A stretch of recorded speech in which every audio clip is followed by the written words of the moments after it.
Wizard of Oz movie is weird. Like, really weird. Like, I've heard some wacky ass facts about the filming of this movie and the set and the costumes. I want to uncover the truth. I want to know what really happened for myself. So today we are diving into the BuzzFeed article, 16 fucked up facts about the Wizard of Oz that prove it would never get made in 2021. And we're just gonna see what kind of shenanigans and hooliganism happened on this set. Super quick before we get started, don't forget to like, subscribe, comment, check out the Patreon, all the things, and a quick disclaimer, trigger warning, we will be discussing a little bit of some of the abuse that went on this set, directed towards Judy Garland, unfortunately. I didn't want to know these things about that set and poor Judy, but here we are. Number 1, the face mask that Rabe, is that Bolger, wore for his scarecrow costume was made of rubber, and it was so heavy and tight that it nearly suffocated him several times. Is there not a way to poke holes in the rubber, my friends? Right there,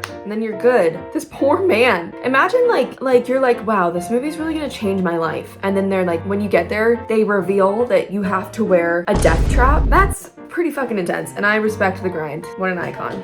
Bolger opened up about the difficulties of the costume, saying, I had a rubber mask. It sort of closed the pores in my face, and when the lights got real hot and ate up all the oxygen, I couldn't breathe. Is that what lights do?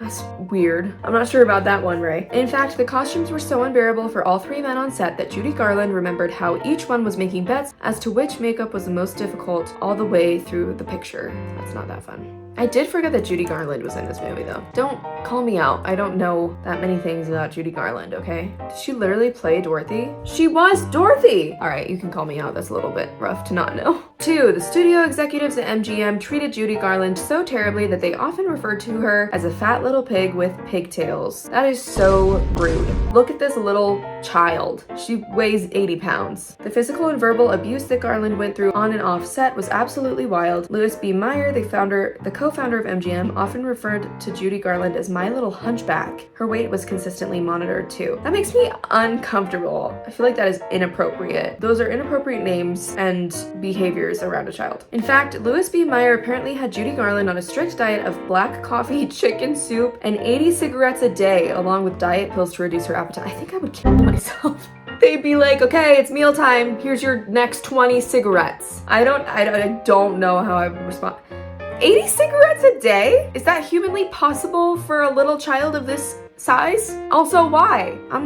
What? Hired people to constantly watch over Judy to make sure she was following her diet. If he ever found out that she ventured from what he wanted, he would give her diet pills. Ex-husband wrote that unlike other actresses, she could not successfully camouflage extra weight because she's 80 pounds! If you gain 5 pounds when you're 80 pounds, it's a little bit evident, especially because she was dancing and singing in revealing costumes. Love that for a child. Just 4 feet, 11.5 inches, she could be underweight and still appear heavy or out of proportion on screen. Well, you know what, Sydney Luft, Judy's ex-husband, maybe that's you. Maybe that's your problem.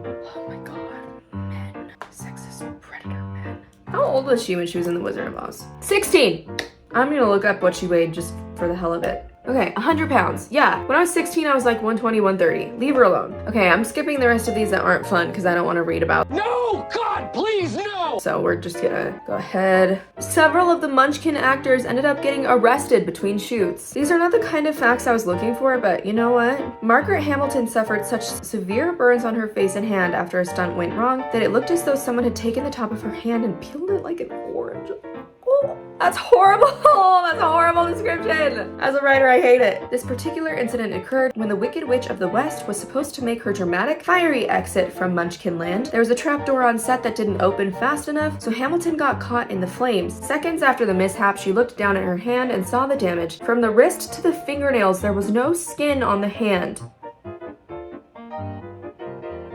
How is filming not stopped? How did they not say, you know what? I don't think this movie's worth it. You're giving a child 80 cigarettes a day. This lady got her hand burned off almost completely, and your scarecrow is suffocating every time he's on screen. Where was the management? I will return to work on one condition, no more fireworks. What a queen. What about the condition of like stunt double or make sure the trap door works? The green makeup that was used for the Wicked Witch of the West costume was so toxic that Margaret Hamilton was put on a strict liquid diet to avoid accidentally getting the paint in her mouth, contained copper oxide, which made it toxic. It prevented Hamilton from getting faster medical attention during the fiery stunt gone wrong. It would have been another matter if she had not been wearing green makeup. Makeup man Jack Young would have gently blotted off the grease paint, and Dr. Jones, the MGM doctor, would have covered the burns with salve, but the green makeup was toxic. I feel like if you go watch Prey, that tribe knows how to make random green makeup from plants. Do we really not have enough knowledge of the world around us anymore? Have we really become so colonized that we have to use copper oxide paint? I'm so upset. The two makeup colors that studios had to be careful of were gold because it was a concealer and closed the pores, and green because of the copper. When your pores close, can you not breathe? No. So what's the worry about that? They ended up using alcohol to remove it, and it was such a painful process for Hamilton that she stood it as long as she could, and then she said, "I'm going to have to scream." Honestly, girl, same. I like to announce that at least once a day for no reason. I've never had copper oxide paint on my face, but that is a regularly occurring statement for me as well. Although the studio used toxic paint on its actors, they decided to go for a safer route when it came to painting the colorful horses. They used Jell-O powder! That's fun! The studio ruled it would be unacceptable to use real paint on the horses. You know what? I'm here for that. I'm not sure I'm here for the studio being okay with that paint being used on just a human woman, but I guess that shows the hierarchy back in, when was this movie made? 1939.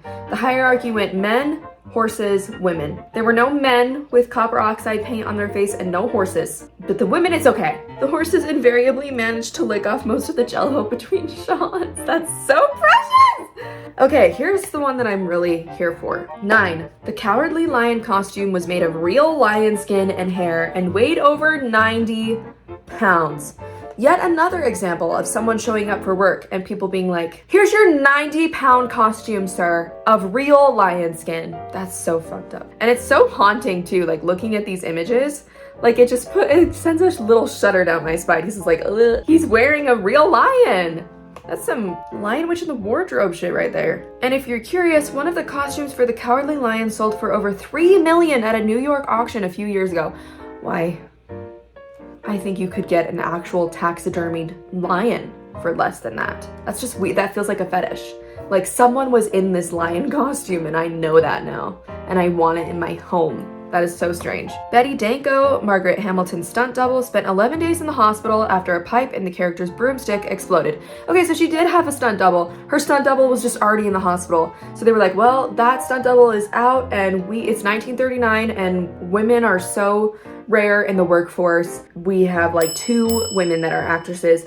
You must do your own stunt and burn your hand off. I'm sorry. There's a skywriting sequence in the movie when smoke is supposed to come out of the Wicked Witch of the West's broomstick. To make this happen, a pipe was attached to the bicycle seat saddle on the broomstick. However, during one of the test runs, the pipe exploded, so she couldn't even film the actual scene. Was the stunt double in the movie? I feel like the stunt double just went to test run the broom and it exploded and she spent the rest of the time in the hospital. And the movie's filming concluded 7 days after that because it really feels like they whipped out this movie in 9 days time to avoid the legal issues that filming for longer would incur. So that's my theory of the timeline of events. It felt as though my scalp was coming off. The explosion blew me off the broomstick. Yeah, well, okay. Among other injuries, there was a 2-inch deep wound that nearly circled Danko's leg, which was full of bits of her costume. Danko made only $35 for completing the broomstick stunt and $7.90 for everything else she did in the movie. So they filmed the test run and the broomstick exploded and they used it? Did they put that in the film? $35 today in 2024. Whoa! Today, $35 would be $772. Let me know in the comments. Would that be worth it to you to explode your scalp off? Let's see, she got $7.90 for everything else. I'm not prepared to see what inflation has done to this country. $17,433. Okay, so she made a total of like $18,000, roughly. So I don't know if that would be worth it to me, but well, I guess, yeah, maybe it would be. Just a couple weeks in the hospital and then I have 18,000, I would do it. I would do it. Buddy Ebsen was originally cast as the Tin Man, but the aluminum dust in his makeup was so toxic that it nearly choked him to death, so he was replaced by Jack Haley. My God. Okay, so men were given toxic makeup as well. We love equality in this house. Ebsen was hospitalized and forced out of The Wizard of Oz's production because of the costuming and makeup. When Jack Haley replaced him, the studio started using a safer aluminum base. Ebsen claimed to have breathing problems for the rest of his life. If there was a safer aluminum paste, why would you not use it first? This movie, my God. Okay. The actors who played Munchkins were only paid $50 a week. I gotta bring up that money conversion again. Okay, so they were paid $1,082 a week. That's plenty. I would take that. I accept. I would love to be a Munchkin, please. I know I'll be amongst a bunch of criminals, but whatever. Also, that apparently was worth $898 in 2021, so that's where inflation is right now. And we're gonna move on from that before we think about it too much. Terry, the dog who played Toto, was paid nearly 3 times as much as the Munchkins. She made $125 per week. I feel like Toto's owner, oh my God, that's $116,000 a year in 2021. I feel like Toto's owner definitely knew the producers in like a sexual way. And she was like, hey, I have this dog you can use, but it's gonna cost ya. That's honestly, work smart, not hard. Good for her. According to Judy Garland's biographer, her mother was actually the one who introduced her to pep pills as a way to give her an energetic performance. You know what? I'm glad that Judi Dench has moved on and found her happiness in Cats. I don't know what the fuck else she's in, but she seems like she's doing better than she was in 1939. How old does that make her? Wait, I've been confusing Judi Dench and Judy Garland this whole time. Is Judy Garland alive still? No. Okay, so she died in 69. All right, well, Judi Dench was not in this film, and Judy Garland was, I can't do math, 47? She was 47 years old when she died because she freaking contracted cancer from the 80 cigarettes a day during the filming of this movie. The pills kept them on their feet long after they were exhausted. I want that. Half of the time we were hanging from the ceiling, but it was a way of life for us. I don't know what that means, but I'm gonna start using it. You know, half my life I was hanging from the ceiling, but you know, I worked it out. I got through it. I like that. One of the Munchkin actors got stuck in a toilet for 45 minutes on set. Why? How? MGM had to hire attendants to help the little people on and off the toilets for the rest of the production. Okay, I see. So literally just fell in. That's tragic. The costumes were so unhandy, he said about the incident. You know what?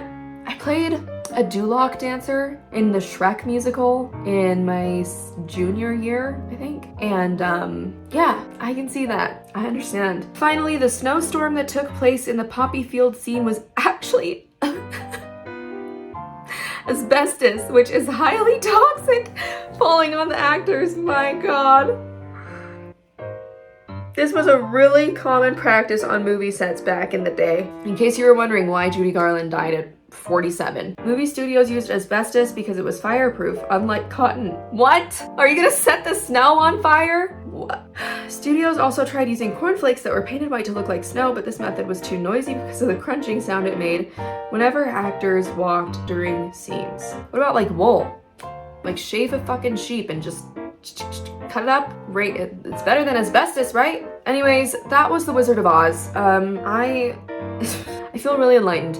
I think the really disturbing ones I already knew, but I did know less about the abuse of Judy Garland before I read this article, so that's great. These people were forced to wear toxic paint and costumes made of real lions and lots of hospitalizations and explosions and stuff. So that's goals, honestly, for filming. I don't know how this movie was fully filmed or how it wasn't like mired in controversy to the point of like not being that successful. I guess people were like, wow, people really almost died for this film. We better show up and show out. So yeah, we learned a lesson or two here today, and that is never be in a movie, never let anyone paint your face, and never be near fireworks. I'm gonna break all those rules in like the next 2 weeks, but for what it's worth, I think those are the morals that The Wizard of Oz has taught us, and I will see you guys on the flippity flip.